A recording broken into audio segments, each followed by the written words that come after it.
Gracias. Buenos días, Presidenta. Buenos días a todas y todos. Sósimo Camacho, del Multimedio Luces del Siglo y del programa Luces Mañaneras. Hace un par de semanas, Presidenta, le había planteado esta investigación que arroja que alrededor de 411 políticos y empresarios han concentrado más de 222,000 hectáreas en todo el país, y uno de los casos más indignantes es el sureste mexicano. Hemos seguido con esta investigación y hemos documentado que este despojo no solamente afecta a las comunidades agrarias y ejidos, sino que el fraude se desdobla a muchísimos otros sectores de la población. En uno de los casos, un personaje político allá en realidad de Yucatán, pero con tierras tanto en Yucatán como en Quintana Roo, pues despojó no solamente a un ejido, sino que además empezó a lotificar. Lotificó y vendió 130 predios para la fundación de 2 colonias allá en la zona conurbada de Cancún. Este personaje, Elvin Daniel Pereira Góngora, después fue descubierto 10 años después de que él vendiera estos lotes, estas tierras, fue descubierto por el SAT con un adeudo de más de 84 millones de pesos. Lo que hizo este personaje fue, en 2011, ofrecer al SAT en garantía de pago esas mismas tierras que en los hechos ya no les pertenecían. El expediente que tenemos da cuenta precisamente de los pagos que realizaron familias proletarias para formar estas colonias populares, y que además en ese momento, en las postrimerías del sexenio de Felipe Calderón y en los inicios del de Enrique Peña Nieto, aceptó esas tierras, las adjudicó incluso a la nación, esas tierras el propio SAT, y todo esto se hizo de manera subrepticia, sin que los propios habitantes de estas colonias se dieran cuenta, sino hasta 2016, cuando el SAE, el Servicio de Administración y Enajenación de Bienes, entonces empezó a requerir esas viviendas porque ya las estaba adjudicando en venta a otras personas.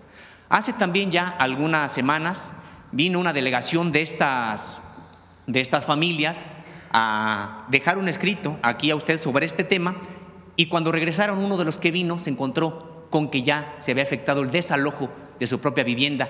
Y es un poco irónico el asunto, porque quien está hoy ejecutando este desalojo es el Instituto para Devolver al Pueblo lo Robado, precisamente por este proceso que ya viene de años atrás, y que el SAT, por los trámites realizados anteriormente, reconoce esas tierras como suyas y como el que puede y el que tiene que estar enajenando o entregando esas viviendas a nuevas personas.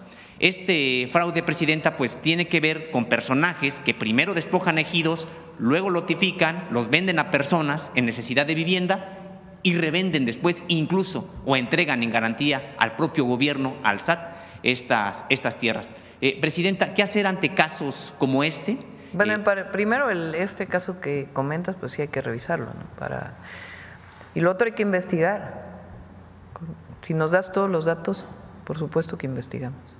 Con todo gusto paso los datos, Presidenta. Sí. Sobre este mismo tema, usted comentaba que era complejo regresar al espíritu de la Constitución de 1917 y reformar entonces el artículo 27 para evitar este tipo de acaparamiento de tierra de estos personajes que prácticamente… Pero eso es un fraude. Sí. O sea, hay que diferenciar, porque una cosa es la reforma, que no estuvimos de acuerdo en su momento, y otra cosa son fraudes que se hacen sobre ejidos, que sí es verdad. Durante mucho tiempo, particularmente en Quintana Roo, se hizo muchísimo fraude, incluso sobre tierras nacionales que había ahí.